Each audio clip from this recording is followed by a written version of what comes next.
Hello everyone, welcome to my channel CCEK with Pooja triple C free course series.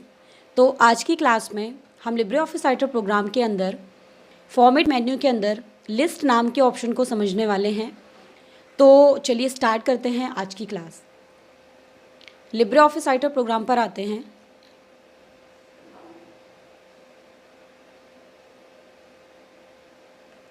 तो जो list नाम का option है वो आपको फॉर्मेट मेन्यू के अंदर आपको यहाँ पे लिस्ट नाम से दिखाई देगा। सबसे पहले लिस्ट ऑप्शन का इस्तेमाल आप कब करते हैं, जैसे इसके नाम से ही समझ में आ रहा है कि जब आप डॉक्यूमेंट पर किसी भी तरह की लिस्ट तैयार करते हैं, चाहे वो ऑर्डर में हो, यानी कि जो 1 2 3 किसी सीक्वेंस में हो, किसी नंबरिंग में अल्फ़ाबेट के अकॉर्डिंग, या फिर किसी सिंबल्स में हो जिसको हम अनऑर्डर लिस्ट बोलते हैं, तो उसके लिए हम यहाँ पर लिस्ट नाम के ऑप्शन का इस्तेमाल करते हैं। तो इसको कैसे यूज़ करते हैं पहले ये देख लेते हैं। जैसे इसको इस्तेमाल करने के लिए पहले हम पेज पे थोड़ा सा कुछ टॉपिक ऐड कर लेते हैं।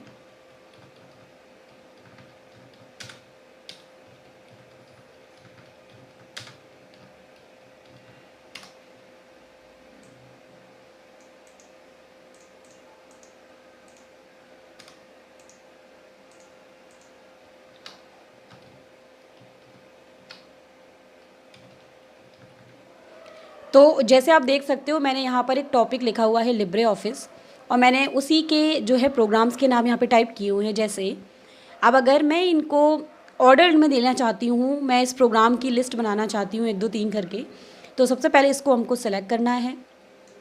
उसके बाद फॉर्मेट मेन्यू में आना है, देन उसके बाद लिस्ट ऑप्शन पे जाना है। अब यहाँ पर जो पहला ऑप्शन है अभी नो लिस्ट, वो अप्लाई है, आप देख सकते हो, क्योंकि अभी तक हमने कोई किसी भी तरह की लिस्ट नहीं लगा रखी है इसके अंदर। लेकिन अगर हम यहाँ पे ऑर्डर लिस्ट पर क्लिक करेंगे, जिसकी शॉर्टकट की है F12, अगर आप कीबोर्ड से F12 नाम की बटन को प्रेस करोगे या यहाँ पर इस ऑप्शन पे क्लिक करेंगे हम, तो आपको यहाँ पर कुछ इस तरह की सीक्वेंस वाली लिस्ट जो है वो दिखाई देगी। जैसे 1 2 3 या कोई भी लिस्ट जो आप चेंज करते हैं, इनको आप बदल भी सकते हो।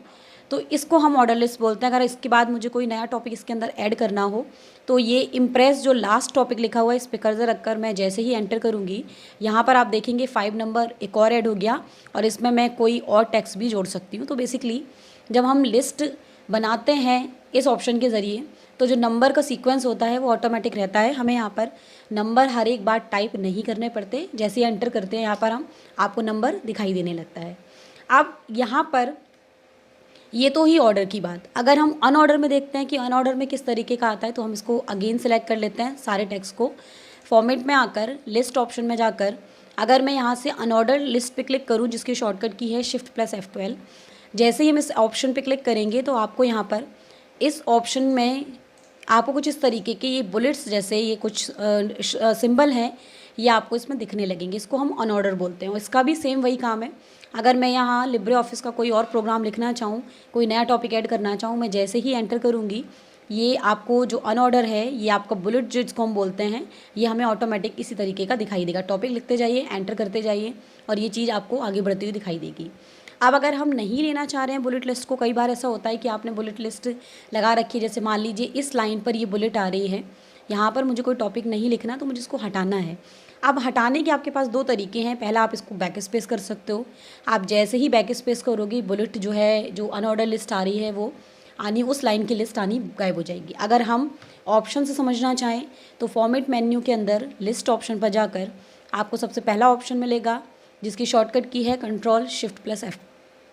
Ctrl+F12। तो जैसे ही इस ऑप्शन पे मैं क्लिक करूँगी, यहाँ पर उस लाइन का बुलेट आपको यहाँ पे गायब होता हुआ दिखाई देगा। अगर मैं ऊपर वाले बुलेट्स हटाना चाहूँ, तो मैं सेलेक्ट करूँगी सबको, फिर से लिस्ट ऑप्शन में आएंगे हम, और हम यहाँ से नो लिस्ट कर देंगे, और आप देखेंगे यहाँ पर जितने भी जो लिस्ट आ रही थी अनऑर्डर वाली, बुलेट्स वगैरह जो लगे हुए थे सिंबल टाइप के, वो आना बंद हो गए। तो ये यहाँ से लिस्ट हम इस तरीके से अप्लाई करते हैं। अब यहाँ पर कुछ ऑप्शन और भी दिए गए हैं, जैसे यहाँ पर आपको move item down, move item up मिलेगा, और बाकी भी ऑप्शन मिलेंगे। लेकिन जब आप टेक्स्ट में ये बुलेट लगा चुके होंगे, तब ये आपको यहाँ पे हाईलाइट दिखाई देंगे। अब जैसे यहाँ पर कुछ ऑप्शन समझ लेते हैं। मान लीजिए अगर मैं इन पे कोई बुलेट लिस्ट, मैं अगर यहाँ से कोई लिस्ट दे रही हूँ, इन पर मैंने यहाँ से मान लीजिए ऑर्डर लिस्ट लगा दिया।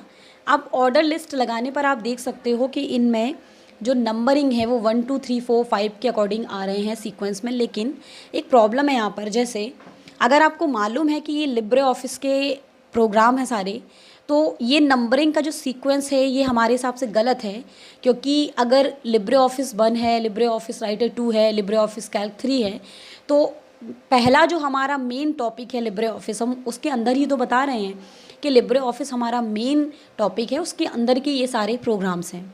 तो हमको इसको अलग तरीके से प्रेजेंट करना चाहिए था। तो हम यहाँ पे क्या करेंगे, इस कंडीशन में इनको कर लेंगे सेलेक्टेड। ओके, पहली वाली लाइन छोड़ देंगे हम।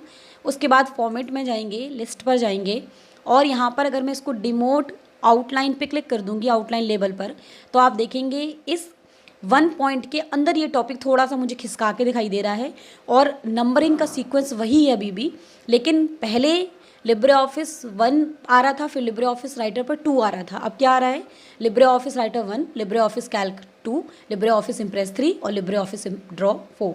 तो ये बेसिकली देखने वाले को मालूम चल जाएगा कि ये जो टॉपिक है ये इसके अंदर का टॉपिक है। जैसे एक और एग्जांपल से समझ लेते हैं। मान लीजिए लिब्रे ऑफिस राइटर प्रोग्राम के अंदर हमको टॉपिक दिखाने हैं कि हमने लिब्रे ऑफिस राइटर में क्या क्या पढ़ा हुआ है, या लिब्रे ऑफिस राइटर में कितने मेन्यूज़ होते हैं। तो मान लीजिए मैंने यहाँ पे फाइल लिखा, देन उसके बाद मैंने एंटर मारा, फिर उसके बाद मैंने यहाँ पर अगला मेन्यू लिखा, फिर एंटर किया, और इसी तरीके से हमने कुछ अलग अलग ऑप्शंस इनके मेन्यूज़ हमने इनके अंदर रख दिए। अब अगर यहाँ पर 1 2 3 4 आ रहा है, तो राइटर के टॉपिक हमको ये लगेंगे, हम हो सकता है हम ये समझें कि लिब्रे ऑफिस राइटर जो चैप्टर है उसके ये मेन टॉपिक हैं। तो यहाँ पर 1 2 3 4 नहीं आना चाहिए इन पर।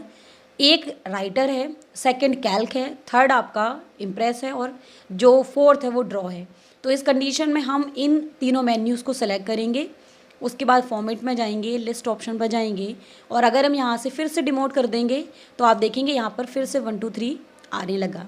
तो बेसिकली इस तरह की लिस्ट बनाने के लिए हम, जो ये लिस्ट होती है इसको हम मल्टी लेबल लिस्ट भी कहते हैं। माइक्रोसॉफ्ट वर्ड में इस तरह की लिस्ट को मल्टी लेबल लिस्ट कहा जाता है।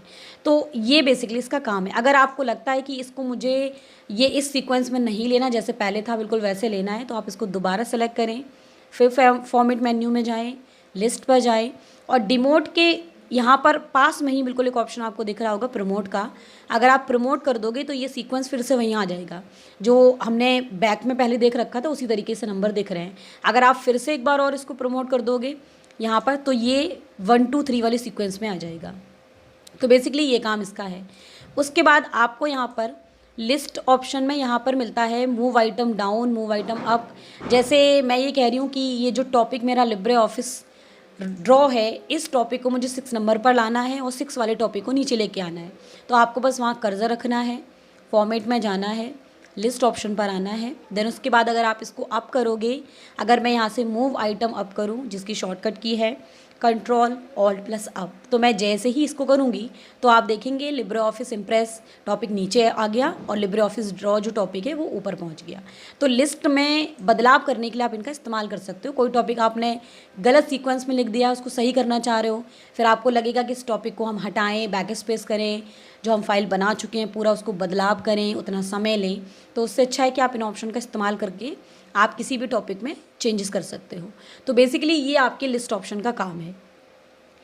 तो इस तरीके से आप अपने प्रोग्राम में, अपनी प्रोग्राम की फ़ाइल पर लिस्ट ऑप्शन का इस्तेमाल करते हो, ऑर्डर और अनऑर्डर का। तो आज की क्लास में आपने लिब्रे ऑफिस राइटर प्रोग्राम के अंदर फॉर्मेट मेन्यू के अंदर लिस्ट ऑप्शन को जाना।